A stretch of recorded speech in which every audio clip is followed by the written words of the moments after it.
Happy New Year and welcome to this first New Year edition of ACAP Today. This is for the week of January 2nd, 2023. I'm Jason Parent with the Rodrigues County Action Program. On this week's edition of ACAP Today, we're going to talk with a team of individuals who are working. One is working statewide, two are working here in Rodrigues County to help connect individuals with Maine's open healthcare marketplace. We're going to talk with them in just a minute about that and the looming deadline of January 15th for getting into the open marketplace. We'll do that in just a bit, but before we do that, as we do at each point in the program, we're first going to get to the news and information that you can use for this, again, the first week of 2023. We start with this week's news and information that you can use by, again, reminding folks with record high fuel costs, now is certainly the time to see if you qualify for the Home Energy Assistance Program. The state legislature is looking this week at passing a measure that would help with additional relief, but the Home Energy Assistance Program really provides a sustaining benefit in future years as well. We're encouraging folks to give us a call at 768-3053 to speak with our Home Energy Assistance Program team to see if they might qualify. The income guidelines are there on your screen. However, it is important to note that if you make slightly above that each month, we might be able to help make you eligible for the program by going over some of your household expenses with you, most notably medical expenses. So please do not be shy about calling if your income guidelines for each month are close to that level. If you've also had a change in your income over the last month, it's certainly worth giving us a call as a one month dip in employment or household income can certainly help make you eligible because there's only a 1 month look back for the HEAP program at this point. So again, we encourage you to give us a call. Our HEAP hotline is 768-3053. If you're calling to make an appointment, best call times are in the afternoon as they're typically working on emergency fuel requests first thing in the morning. So afternoons are best to call for traditional appointment. We also want to remind folks that our friends at Versant Power are continuing to partner with us on the Power Match program. This is essentially doubling your donations to help our customers in need with their electricity bills, given the high cost of electricity at this time. Versant Power is matching up to $200,000 for donations. We've seen a lot of generosity pour in for this program in the last weeks of 2022, and the program is continuing into 2023. So if you want to get your first of the year donation out the door, we certainly are encouraging folks to participate in the Power Match donation and double their donation, essentially thanks to the generosity of Versant Power. You can go right to ACAP's website on our donate button to learn more about this and to make your gift directly online, or you can certainly mail that information into us. All of that information is available online. If you're unable to get to our website for whatever reason, give us a call here and our development office would be happy to connect you through this program. We also want to remind folks that ACAP is part of Maine's Workforce Collaborative, and our Workforce Collaborative continues to offer virtual employment and training sessions statewide that include things like interviewing tips and tricks, making career choices, resume and cover letter development, job preparation, retention, and more. If you're looking to start the new year off and considering new employment or new ventures in this new year, we encourage you to connect with these opportunities. You can find them on the ACAP website under the workforce development page and register online to participate in one or more of these sessions. We are also encouraging folks, especially at this time, now that the holidays are behind us, to please consider donating to the various community cupboards located across Rodrigues County that are helping to meet immediate food insecurity needs across our region. This one shown here is the community cupboard outside of ACAP's 771 Main Street Presque Isle Customer Service Center near Walmart. It does operate on a give what you can, take what you need principle, and we're especially looking for non-perishable food items that aren't in danger of freezing this time of year to be placed into the cupboard. There is also an Rodrigues County food resource guide that is available for pickup in the community cupboard. It's also available on our website. That's helpful to find more sustaining assistance and know where your local pantries, your local food pantries might be. That can be found on the news and publications page of the ACAP website, that particular content. We're also looking for households or businesses that might want to adopt the community cupboard for any given month. If with a $500 donation, we can stock the cupboard for the month daily, and we can certainly also have you adopt it and have you or your family or your business entity continue to stock the cupboard for us each day throughout the month. We appreciate either. You can give us a call at 764-3721 if you'd like to do that more formally. Right next to the community cupboard at our 771 Main Street Customer Service Center is our community closet. This project is again operating on the give what you can, take what you need philosophy, and we are especially welcoming at this time of year, as is shown here in this picture, coats, jackets, and other warm winter gear to help community members in need. But you can drop off clothes or pick up clothes at this location. It's outside of our 771 Main Street facility, right next to the community cupboard. You can drop off or pick up clothing 24/7. If you are coming in between 8 and 5, Monday through Friday, we encourage you to bring any donated clothing items inside so that our team can sort them before putting them out. But if you would like to do that yourself off hours, we certainly welcome that as well. We are also, through our prevention team, reminding folks about dropping off unused or expired medications at your local police department through the heuristic drug take-back project that our prevention team participates in. They do days in the fall and in the spring where they do collections, but they want to remind folks that you can pick up, or I should say drop off, any unused medications at your local police station or at select pharmacies in the region. The website listed there on your screen can help you find when and where you can do that. We are also in our COVID corner reminding folks that if you are age 6 months or older, you are eligible to receive a COVID-19 vaccine. And you can do that at various locations in Aroostook County. You can go to the Maine.gov/COVID-19/vaccines site, or you can give us a call here at ACAP and we will gladly have our reception team find the information where the nearest vaccine site available nearest you is. There are also COVID tests available through both covidtest.gov and accesscovidtest.org that are recycled on a regular basis, and we encourage households to have those to be able to access them as you need those tests and have them available in your home.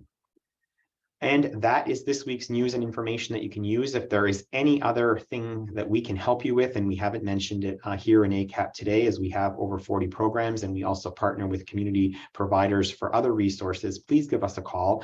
We have a team of navigators that would be happy to help you connect with the services and programs that you are in need of that you might not even know exist. And we encourage you again to give us a call at 764-3721 if you are challenged with any human service needs at this time, and we can be of assistance in that regard. Again, that's this week's news and information you can use. I'm so pleased to welcome now to the program 3 guests who have been working for the past couple of months on connecting people through CoverMe.gov, Maine's open healthcare marketplace, health insurance marketplace, I should say. First, joining us as a repeat guest and back on the program from our sister CAP, Western Maine Community Action, is Patty Lovell. Patty leads the charge statewide with the team of navigators that are working through community action agencies and other partners who are helping to connect people to the marketplace. Patty, welcome back to ACAP today. It's great to see you again. Thank you for having me. And right here, based in Aroostook County, 2 individuals who are helping to provide appointments for individuals who are looking for assistance to navigate CoverMe.gov and to find the best plan that works for them and their family. Lisa Bates, who works out of ACAP's Holton Center. And Lisa, nice to see you. Thank you, Jason. And Barb Rodrigues, who works both with our early care and education team, as does Lisa, I should say, and WIC for Lisa. Barb works with our early care and education team in a health role as well, but she's also helping in her very little spare time, but making some and carving some out this time of year to help people navigate the health insurance marketplace. Barb Rodrigues, welcome to you. All right, so I'm going to be in. Barb, you can unmute so that when I talk to you, I can hear you, and the people who are watching, that would be great. Patty, I'm going to begin with you, though, to talk about, we have, till January 15th for folks to get signed up to the healthcare marketplace. So it's not too late, but the clock is ticking rapidly. What are you seeing right now in terms of folks who are in need of the service and what they are finding, and any changes that people should be aware of to this year's CoverMe.gov healthcare marketplace? As you said, this is the second year that the open enrollment has extended from December 15th to January 15th. And this is exciting because many people start the new year and realize, I want to embark on a healthier lifestyle, and that includes taking care of my preventative health. And by having health insurance, and all quality health plans need to provide 100% coverage for preventative health. So that's going to start that healthier year. One of the other things that we're noticing in regards to people contacting us are people who have decided that this is the last year they want to work. They're doing early retirement, so they're contacting us to get coverage to start while they're bridging between employer-sponsored health care to Medicare, and this is exciting opportunity for them to get affordable health care for that. We're also seeing people who are realizing their income is increasing. They've already completed their application, but then they realize they're getting a nice bump in pay because of COLA, the cost of living increase. And so they're coming back in and updating their applications. While they're updating their applications, they still have an opportunity to explore a different plan for after February 1st.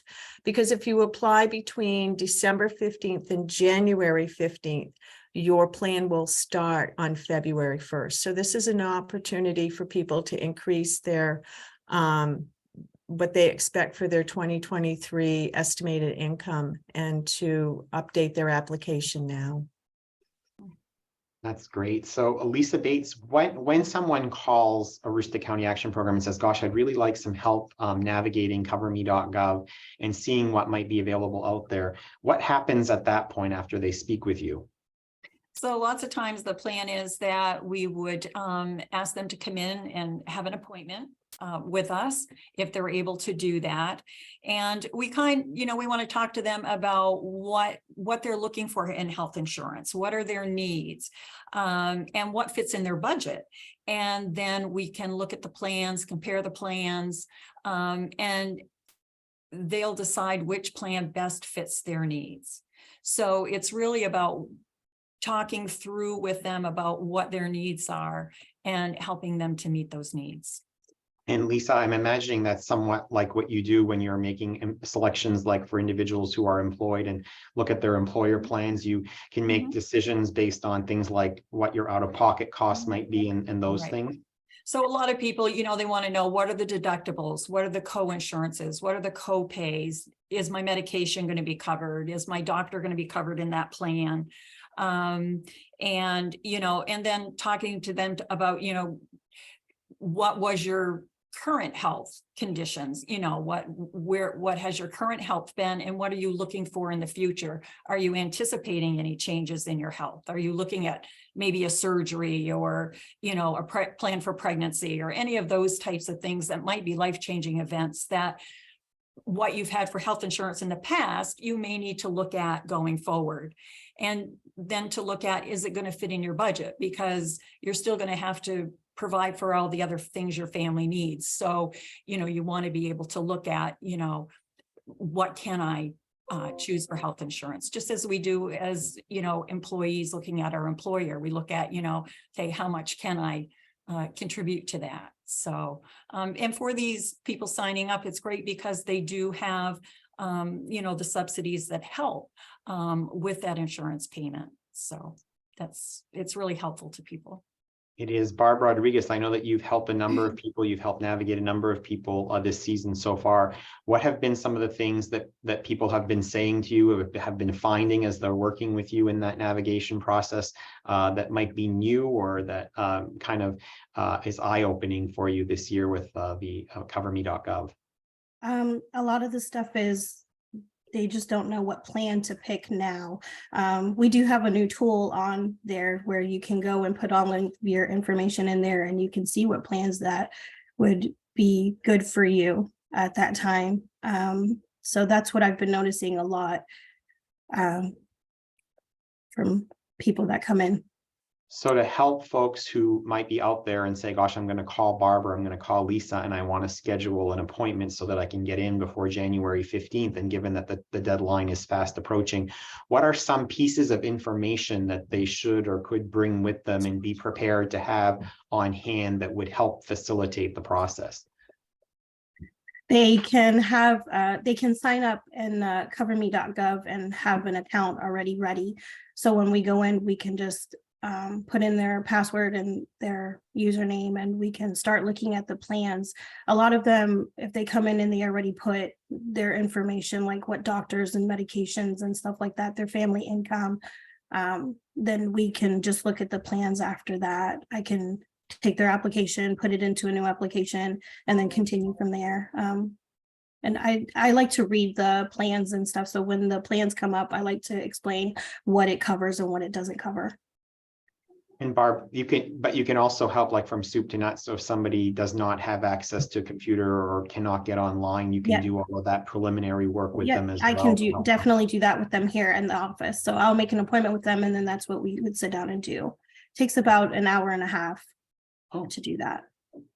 And what have folks been finding that have gone through the process with you? Have you seen folks, gosh, I'm surprised that it's in some cases more affordable than I would have thought? I mean, what has been some of the reaction of folks in terms of what they've seen when you go over what plans they're eligible to buy? Yeah, absolutely. They do say that it's more affordable than their work insurance sometimes. And that's what they really look at, like the premiums and out-of-pocket pay and stuff. That's what they really look at when they're picking a plan. So Patty, I know that Barb just mentioned that they look at it in comparison to their employer-based plans. Talk about that, because I think many folks sort of have the misperception that the CoverMe.gov and the healthcare insurance marketplace are for people who are either employed but don't have health insurance, if they may be underemployed or students or things of that nature. But people who are in employment situations where health insurance are provided, they're eligible as well to participate in CoverMe.gov? They are. There's a wonderful new, they've always, yes, is the quick answer. And if their premium for their employer-sponsored health insurance is 9.21% or more of their gross income, then they would qualify. New this year is a fix to the family glitch. And prior to this year, if the employer's portion of the premium was less than 9.21%, the family would not qualify for marketplace health insurance. So even if their premium for the dependent and the spouse coverage was $1,000 a month, they still would not qualify because the insurance was affordable to the employee. This year that has changed. And so now you not only look at, is it more than 9.21% for the employee? And if that is still affordable, then you look at what it's going to cost for the dependents and the spouse to have coverage through the employer-sponsored health insurance. So if that portion is more than 9.21% of their income, they would qualify for marketplace. So you may have two plans in one family. So the employees still could be covered by their employee health insurance if their premium is less than 9.21% of their income. But if the dependents and or spouse is more than the 9.21%, they could be covered by marketplace health insurance. And that's new this year. It's exciting. We finally have coverage that's affordable for families. Well, that's great.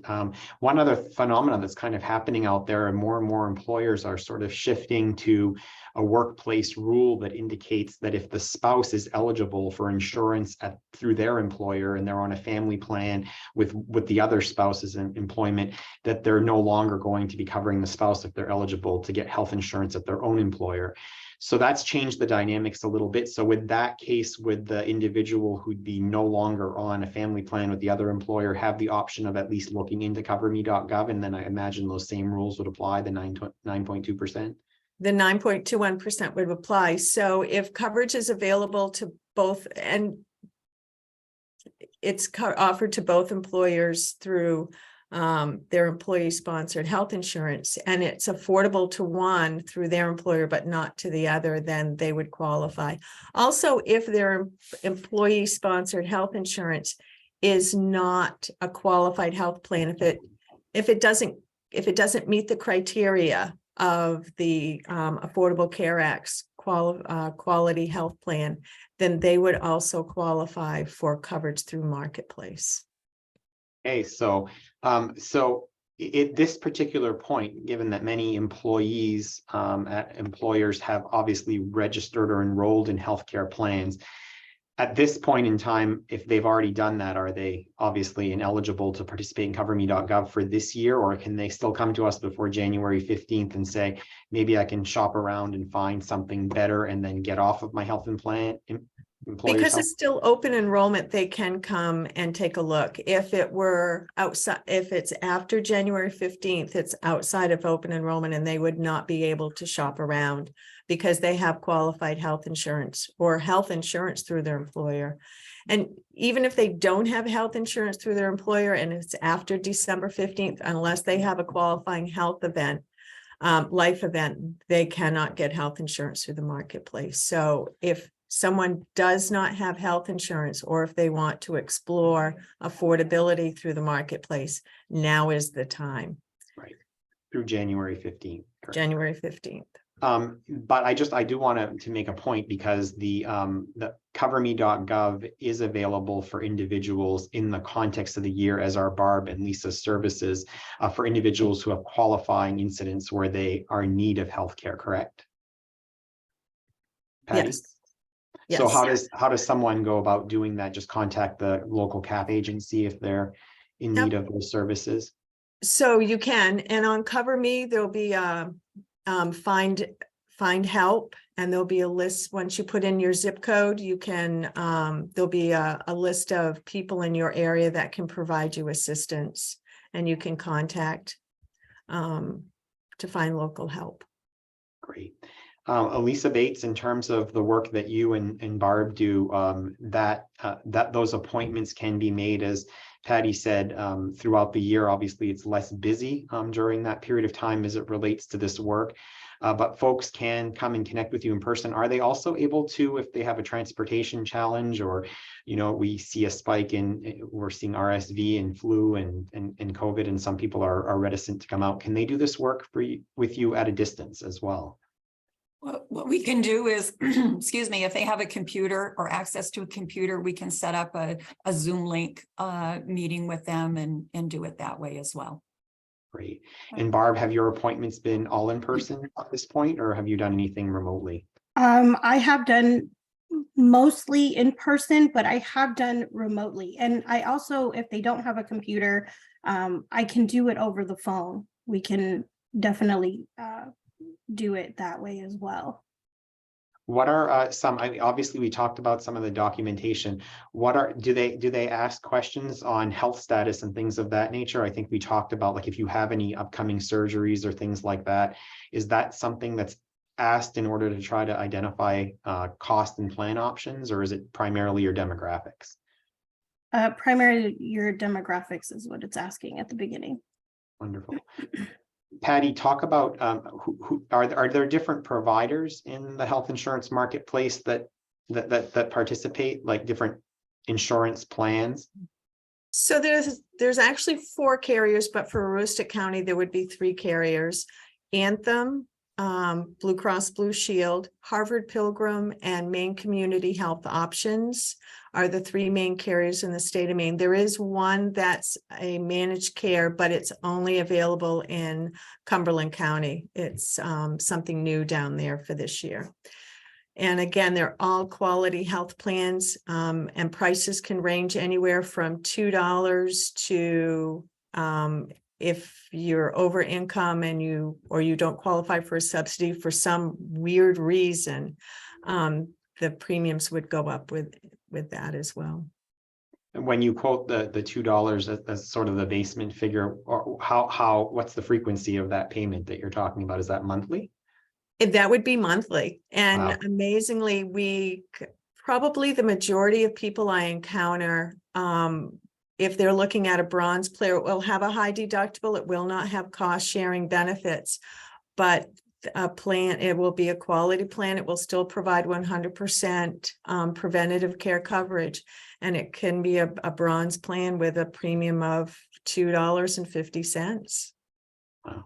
And it Patty- will depend on your income and the subsidies. Wow. Patty, is this, in the case of folks who are already in a plan through CoverMe.gov, is there a re-enrollment process that has to happen at this time of the year, or is it a rollover? Both.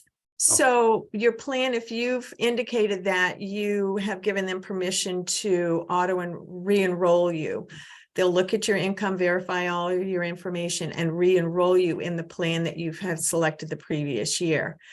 I always recommend people come in and update their policy, just not their policy, but their application, to make sure their income's still valid, to make sure that there's not a better plan that's going to meet their needs available. Because things change in life, and perhaps, your medical needs changed over the year, and this is the opportunity to change plans if that's to a benefit to you. Barb, have you seen any of those customers come across to you, people who were in a plan who ended up making some changes to that and maybe even got a better price? Yes, I've actually had a couple of them. Their income has either gone down or gone up. So I've had a couple where their income went up, so they wanted a higher plan. So they would change it for that income, or they have children who were in the home at last year, but they're no longer in the home. It just all depends on their family and what's happened. Patty, for a question, I guess it's a bit of a selfish question, I guess, on this one, but if you have children who are, sort of that magical age between becoming an adult at 18 and I think they can stay on parents' insurance until 26.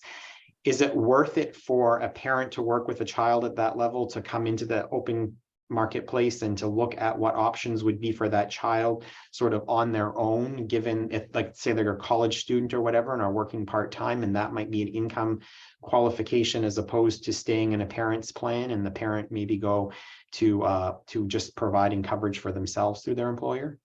It's certainly something to look at, especially where the family glitch has been fixed. And so seeing if the dependent's coverage is going to be more than 9.21%.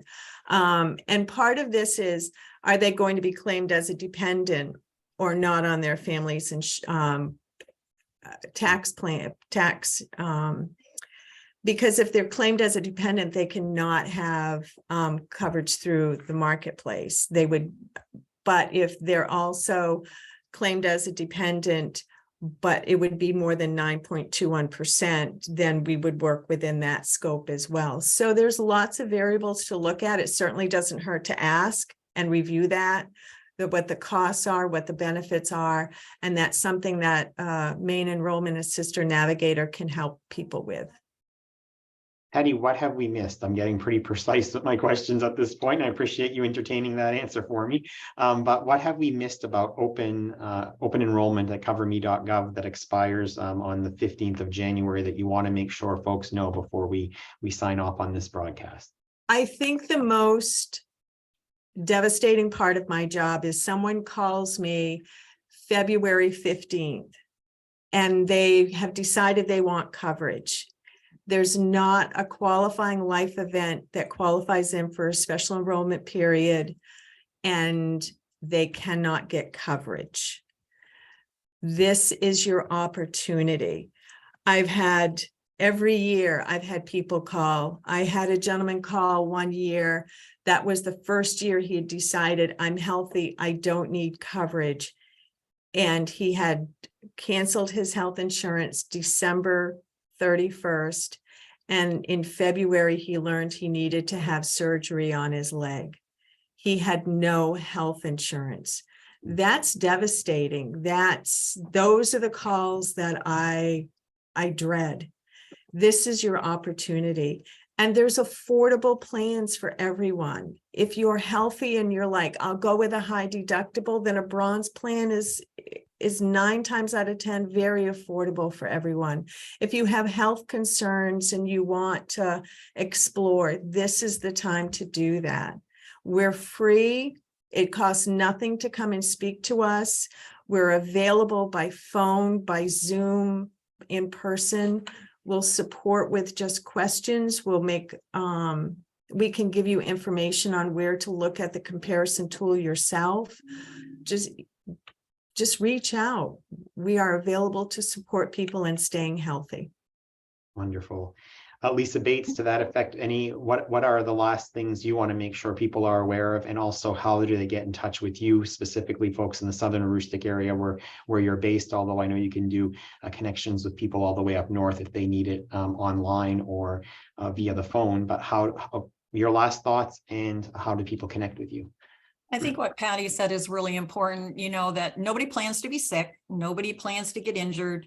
And, you know, so for people to come in and to at least look at what the marketplace has to offer to help with health protection, health insurance protection for them and their family is really important. And so, yeah, I'm in the Holton office and they can call my direct line 207-532-5334. And if I'm not available, leave a message and I'll get back to them. So. Perfect. Barbara Rodrigues, same question for you. Your last thoughts, things you want to make sure people know, and how do they get in touch with you? The same with me. I agree with everybody. I'm just saying the one thing I did want to say is, even if, like, because sometimes I don't know all the answers, but I do know people who would know the answers. So even if they just have questions, one question, and that's all they want, that's fine with me. Just give me a call and we can definitely do that. They can call ACAP. My extension is 222 here, and I work right in the center. I work right at Goulville, and I can meet right at 771 Main Street anytime. And even if they walk into 771 Main Street, I can definitely, the girls know how to call me and I can run right over and I can help them that way. Great. And I'm sure if need be, we could scoot you up to the St. John Valley as well to serve customers. That's right. Yeah. Offices in Madawaska and Fort Kent, we can meet with folks at that. That's right. Well, Patty Lovell, Lisa Bates, Barbara Rodrigues, thank you so much for being our guests on this very first edition of 2023 for ACAP Today. I want to say thank you. You want to say thank you to the folks who are joining us out there. And before we leave all of you, as we do at each point in the broadcast, at the end of the broadcast, we share with you our photo of the week. And for the last year, we've been going to the photo vault to share 50th anniversary photos with you. And we're coming back into present day photos. And we got a really cute one for you this week. It's from a child in our early care and education programs in Southern Aroostook. This is Delilah, who is taste testing a cranberry. Those are a little sour unless they're made into cranberry sauce a bit. So I think we haven't seen the lemon look on her face just yet, but this is through our SNAP Ed program, particularly Allison Gooding's work down in Southern Aroostook. Allison recently presented, leading into the holiday season, to children at the Holton and Dyer Brook Head Start locations down there in Southern Aroostook, and Delilah was among the taste testers of a cranberry for Allison's lesson that she provided right there in those classrooms. So we thank Delilah, we thank Allison, and again, we thank our three guests for joining us on this week's edition of ACAP Today. We'll be back next week with a brand new edition. We'll see you then. Thank you.